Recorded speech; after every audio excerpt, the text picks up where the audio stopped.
Now we want to turn our attention to Luke chapter 18, because Jesus now is going to teach us, and this time he's going to teach us in the form of a parable. But he's going to back up what he said back in chapter 11, and he is going to tell us something that is important to our training and to teaching us to develop the habit of prayer, the persistence in prayer. But this time he's going to end with a question.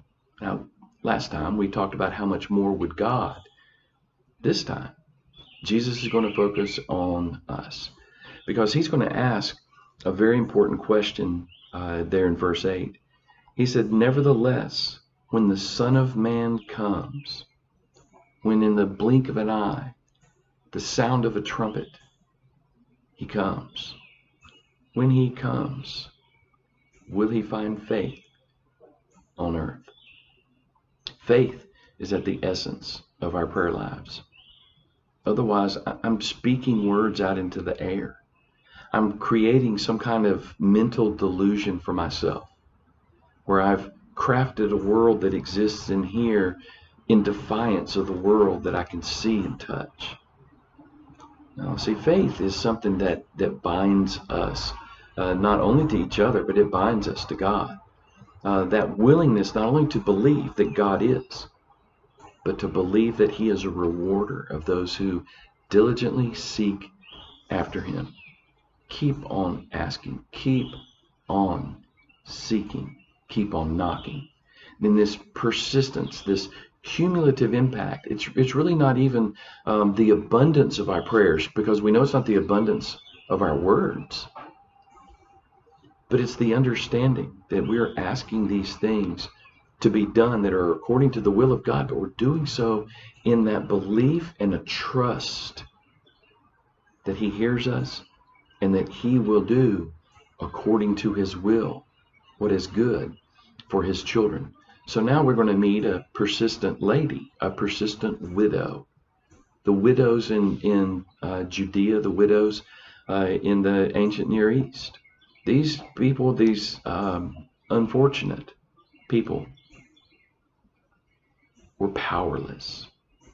That's why God says that it's pure religion and undefiled to take care of those widows, because the inheritance passed through the men. If she didn't have a godly son, if she didn't have godly children to take care of her, she was in dire straits. And so now we have the most vulnerable and the most helpless that are coming to an unrighteous judge, a worldly judge. This isn't God describing himself. This again is that sense of, well, if this is true of the unrighteous, how much more is true of the righteous? But that question again is, what about the faith of the lady, the requester, who is there? And he told them a parable to the effect that they ought to always pray and not lose heart.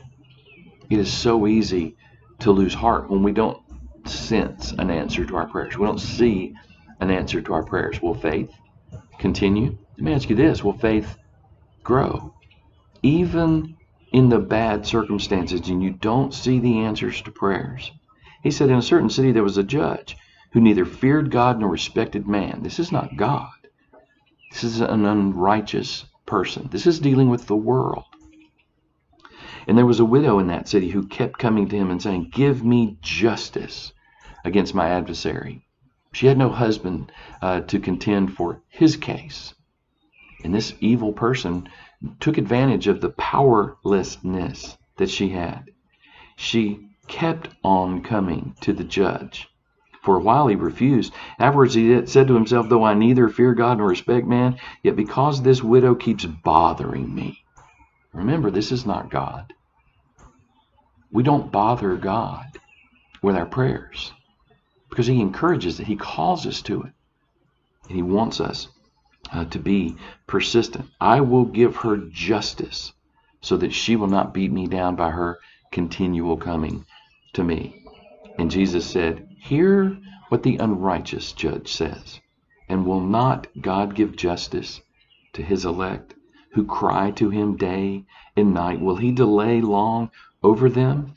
I tell you, he will give justice to them speedily." And then he asked the question, when the Son of Man comes back. I inserted that word there, looking at all of Scripture, because the Son of Man was standing right before them. When the Son of Man comes, will he find faith? Faith even as a mustard seed. Faith is integral to our prayer lives. And the question is, do we lose heart? Do we even lose faith when we don't hear the answer that we want to hear, or perhaps we hear or see no answer at all yet? And faith is found in the yet. Father, strengthen my faith. I know that I can glean it from your word, but Father, I also see it in your answers to the prayers that I've prayed previously. Times that I've asked, and we have heard the answered prayers. Times when we should have been fearful and lost heart. And we see you acting mightily, decisively. But Father, help us to grow our faith in the times that you answer subtly, or even in the times that you answer later. Father, help me to grow in my faith and not look at it as a quid pro quo. Father, I have no power to demand anything of you or ask anything of you other than the power that you have given me to ask it in Jesus' precious name, over and over and over. And so I do. Amen.